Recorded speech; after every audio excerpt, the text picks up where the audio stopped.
Have you ever wondered what a year of relentless persistence looks like?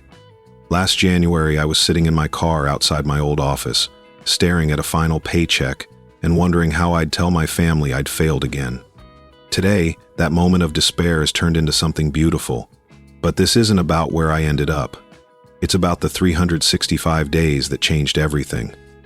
Most people think rock bottom happens in one big crash. Mine came in waves. First, the tech company I'd given 5 years to shut down without warning.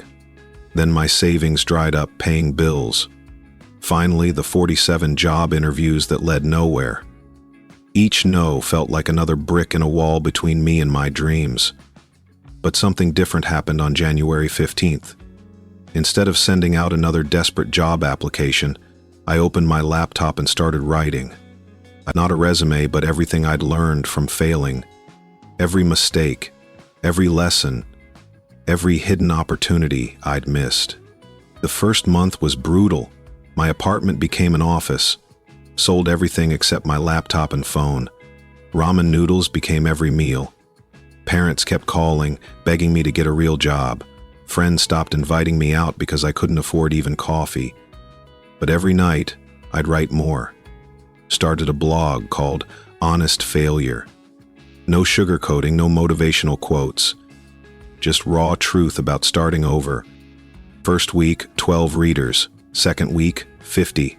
By month's end, 500 people following my journey. March brought the first sign I wasn't crazy. A small business owner read my blog and reached out. His company was failing, same problems that killed my old company. He couldn't afford big consulting firms. Asked if I'd help for $500. That first client taught me everything. Working from his garage office, using my failed experiences to solve his problems.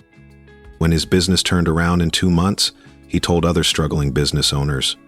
Word spread. April tested my resolve. Computer crashed. Lost 3 weeks of work. Credit card maxed out.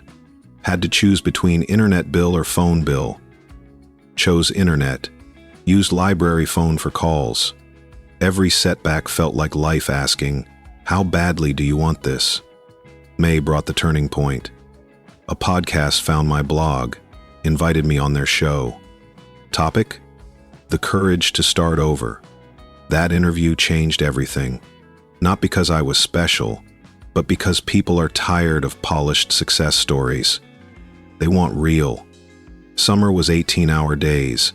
Building Phoenix solutions, helping other failed entrepreneurs rise again. No office, no employees, just pure hustle. Worked from coffee shops until they closed, then McDonald's until dawn. Every client success bought me one more day to prove this could work. September almost broke me. Lost my apartment, moved in with a friend. Slept on his couch, used his shower, paid him in business advice. Rock bottom has a basement and I found it. But something happens when you have nothing left to lose. You stop being afraid. October taught me about community. Former clients started referring bigger clients. Coffee shop owners who'd let me work for hours began introducing me to other business owners. My story of never giving up was helping others hold on. By November, we needed help. Hired my first employee, another laid-off professional who understood our clients because she'd been there. Second hire came from my old company. Third was a client who'd turned his business around.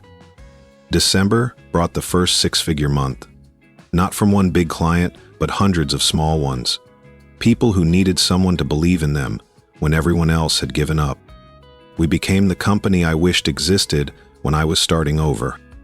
Today, Phoenix Solutions helps over 1,000 entrepreneurs rebuild their dreams. Last month's revenue hit $230,000. But those aren't the numbers that matter. What matters is the 72% success rate of businesses we help, the 300 jobs our clients have created, the families who kept their homes because someone refused to give up. You know what's funny? I still have that final paycheck stub. It sits on my desk next to my laptop. Not as a reminder of failure, but as proof that rock bottom is just the foundation for something better. The real lessons from these 365 days? First, failure isn't fatal unless you stop trying. Every no brings you closer to the right yes. Second, your darkest moments often contain your greatest opportunities. Sometimes you need everything to fall apart so you can rebuild it better. Third, success isn't about big breaks. It's about tiny choices, made day after day when giving up would be easier. Fourth, your story of struggle might be exactly what someone else needs to hear to keep going. Finally, and most importantly, rock bottom is not your destiny, it's your launch pad. If you're sitting in your car right now, staring at your own version of a final paycheck, remember this. The next 365 days aren't written yet. Your story isn't over. It's just getting interesting. This channel, Beyond Stories, is about people who chose to keep going when stopping seemed easier. If you want to hear more stories like this, hit that subscribe button. Drop a comment about your own journey. Maybe you're on day 1, maybe day 100. Maybe you need someone to remind you that day 365 is worth fighting for. See you in the next video.